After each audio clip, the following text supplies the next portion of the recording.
Children picking up our bones will never know that these were once as quick as foxes on the hill, and that in autumn, when the grapes made sharp air sharper by their smell, these had a being breathing frost. The old argument from Design in Nature, as given by Paley, which formerly seemed to me so conclusive, fails now that the law of natural selection has been discovered. There seems to be no more design in the variability of organic beings and in the action of natural selection than in the course which the wind blows. Art is expressing one's universal wound, the wound of living a finite life, of incomplete meanings. And I like that idea, that, it's quite a sort of noble journey we're on.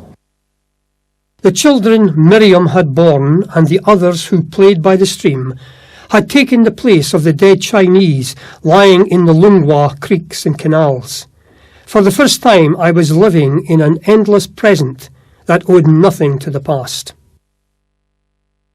What they reacted against, and what even Darwin himself reacted against. If you look at the last page and the penultimate paragraph of Origin of Species, you'll find this. What they reacted against was the logic of natural selection itself, which in his autobiography Darwin says, but he didn't hold on to it. He says, natural selection operates like the wind. It's not going anywhere.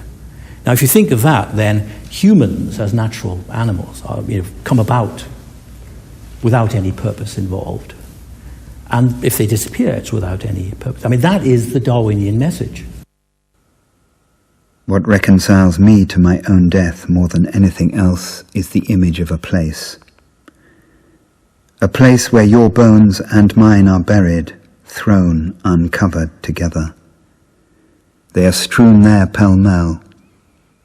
One of your ribs leans against my skull, a metacarpal of my left hand lies inside your pelvis, against my broken ribs your breast, like a flower. Ballard spent 20 years forgetting what he had seen during his childhood. He said more than once, and another 20 remembering. His fiction was a product of this process, an inner alchemy that turned the dross of senseless suffering into something beautiful and life-affirming.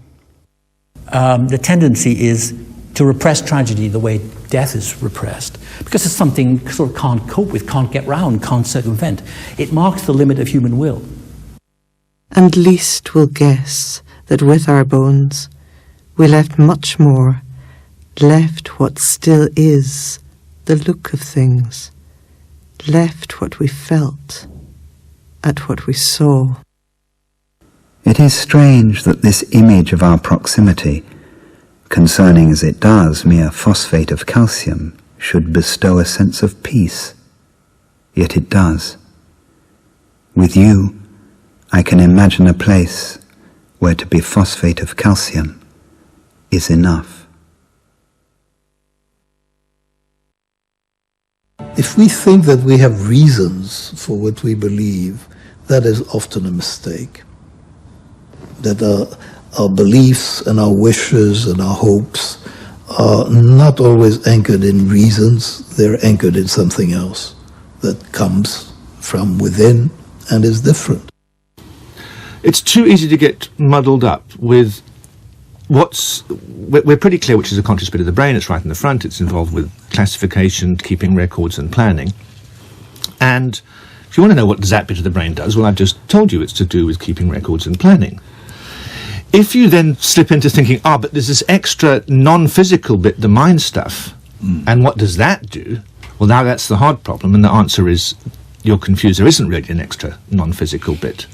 So I think that once one avoids getting sucked into this dualist illusion, then there isn't a hard problem anymore. The hard problem is only manufactured by bad philosophical thinking. But surely the hard problem remains the problem of what is consciousness and why is it there? Simply the thing I am shall make me live. Yes. Which is taken from All's Well That Ends Well, which is a line that Parolles speaks, the man whose name means words and who spent most of the play fabulating. He wrote me, I will have spent my life trying to understand the function of remembering, which is not the opposite of forgetting, but rather its lining.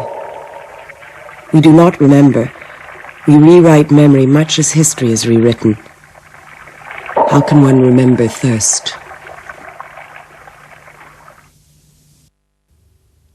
I have just written the word infinite. I have not interpolated this adjective out of rhetorical habit. I say that it is not illogical to think that the world is infinite.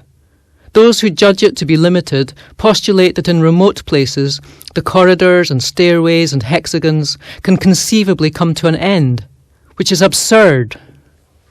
I think it's a really, really fascinating brain area. Sorry, Dave. No. I want to press Martin a bit. I'm slightly surprised that you think there's such a hard problem in figuring out what the higher conscious parts of the brain do, especially given your line of business. Because one very striking thing about humans as opposed to animals is we spend all this time building up a history of what's been happening to ourselves and all the people around us. I mean, it's a very complicated business. We're constructing our life story all the time. We're getting information, feeding it in. What's that good for? I mean, it's pretty clear what it's good for. It enables us to manage our way around the world later on. But isn't that what the higher part is for? Immediately reminded me of Iago's line of "I am not what I am." That it is a questioning of both the singularity of experience, but also how connected all of these things are, and that there's something incredibly fluid about the suggestion that you can anyway acquire somebody's memory, and it puts under question how singular then is anybody's memory. Now, why this cut in time, this connection of memories? That's just it. He can't understand. He hasn't come from another planet. He comes from our future, 4001, the time when the human brain has reached the era of full employment. Everything works to perfection. All that we allow to slumber, including memory. Logical consequence? Total recall is memory anesthetized. After so many stories of men who had lost their memory, here is the story of one who has lost forgetting. For he has forgotten self, forgotten bird, and on the river bank, forgotten the river's name.